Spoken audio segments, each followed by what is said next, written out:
ngasi BLF ki member sing na pangthok ko social service ase moigi apunba lorem ho dakina lemam khundon phau bai tare ona pangthok te moigi social service ai tare ko duga moigi yam luna na sengtoi ko topa lekai de su masagi social service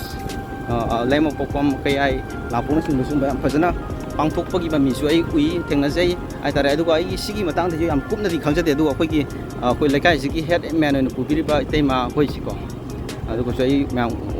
wai chan ba ki tan ja lo jage adu ka kanari ba thawjang sing do ai ma usara ka tare sini wak ba to men ngasisu ngasi aina usaga do video se khoi lekai sigi nupi sing ki thongna ai tare Pising ki thongna aduga moina khoigi Manipur State Livelihood Mission gi makhada MSR gi makhada moigi select group sema kanda khoigi moigi mathang chathrak ko program sing makha oina ngasi social hayang yaksanga mari lena social service ama khak tawjari aduga khoina amukta khandriba khoigi ima sing nai tare nupi sing sina tawri program sing ja moigi wakalo nai tare khoigi laikai se chakhotna ba kari program sing tawi habdo mayam usarake aduga ngasi ai khoi member sing amaga membership amaga aigisu akoigi president ama secretary amadi akoigi BLF akoigi membership semiba akoigi membership ja sigasu wari watai sanabagi kari kanale habna singbudo ai nodri akoigi sig BLF sina kari kanale habtang charakam ta habiu BLF sida je ko group tara mi chama ko fu lai raba group tara ga taruki le group kano BLF amane BLF sina kana ba pili je ko je financial problem yam le ram bajing do tele group pai di micro finance bi loan lawga ko chen chelam bajing do lawna dre aduga group amamamda lupa la yamna leire kulamna la kun thagi ba thada ko BLF ta leire aduguna GP sabi su kana de aba kuti makto loje kana ba pi de aduga mari leine na ko jinga si je ayok sangi mangwan na ko selwa kam tang to ko na ko ni chama ko bu ne ji sele ko ki member sing ni kano ta je ko la kano ko BLF ki maminga lebak le BLF khoi lebak le BLF se khoi gi lorem apun bagi oina tawini hoi adu ngasi pangthole ba social service lorem apun bagi na laikai ahum si ko na punna tawdine ba punna tawdine pun bagi tawdine maning han hawba adu ko mamang lo seladena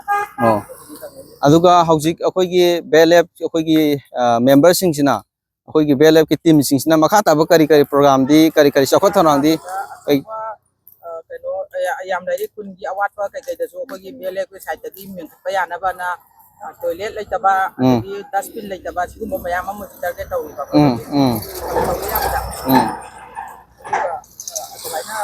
di tawi ba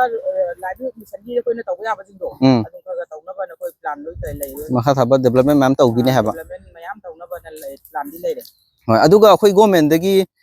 team jingi senthang pithari sa sidi kya amu hojik bogdi pithare aduga BLF ki thang da pithare ji group amamda la amma makai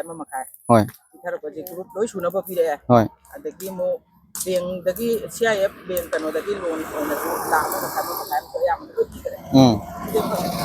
okay adudi hojik group amda la amma makai phangi hai chen ja akoi du makha ta ma akoi tawriba work sigi matungina matungina sigi akoi na lawriba pasa gi matungina si loiraba matungda sintok singin khawdi tawre thagi singali bo khoje adu singat bo lora kanda da double amu sangkala ga pine na da mai thamna apik pe amount de hinkat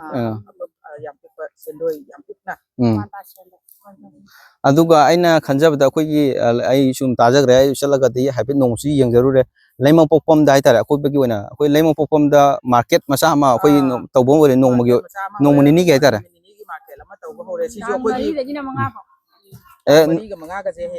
ha khudingi from this answer ko sujai hai moi hai da music ni de lai popom da taw lempom to je khoi gi chu magi akoi BLF ki boi ba dukal ahum stol hum yawi akoi BLF ki member sing na puthok sa product ne bi yoli sing je akoi product ngak ne pi product yawi hinjang na pi yawi adagi haira saba aza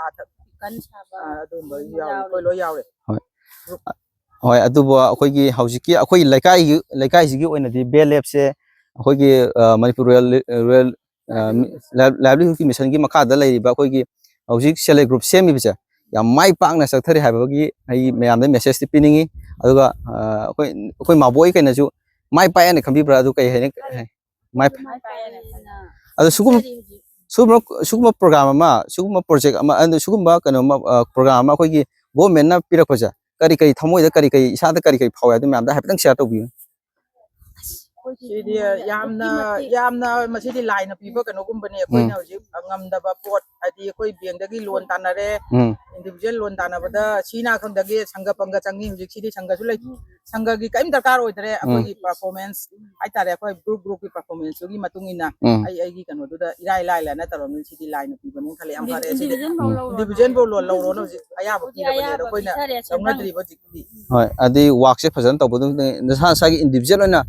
ꯂꯧꯒꯦ ꯍꯥꯏꯔꯒꯁꯨ ꯌꯥꯔꯅꯤ ꯍꯥꯏꯕꯗꯣ ꯑꯌꯥꯕ ꯄꯤꯔꯦꯕ okay